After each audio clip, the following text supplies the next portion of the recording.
Nigekeno na ndohio kuri family imwe ya kuma Kisii thutha wa mwana wa mĩeri 3 kuoneka.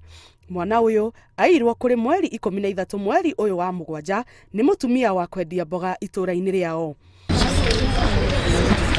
Akiaria na andiki a mohoro, komanda wa borithi kaunti-ini ya Kisii Francis Koli augete ati mwikuirwa wa uici uyu Ruth Obare aranyiteirwo kwao mucii kaunti-ini ya Siaya.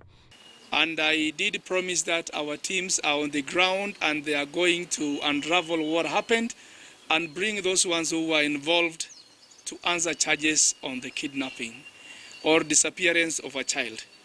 Oho, komanda niongereire ati mwana uyu ni akunengerwo aciari ake thutha wa ugima wake wa mwiri guthurimwo na thutha ucio uthuthuria uthie na mbere nigetha aria othe manyitanĩire na giko giki maikio ngono.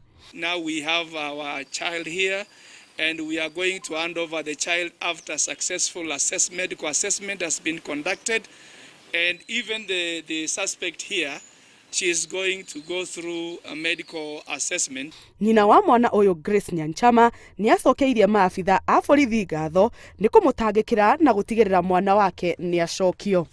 Mimi nasema serikali asante kwa kazi mnafanya. Asante, mmefanya kazi mpaka mumletea mtoto wangu. Mwekuirwa Ruth Anyango kwa ihinda riri ahingiirwo ceceni-ini ya borithi ya Kisii Central agitanywo guthie igoti-ini muthenya wa Jumatano.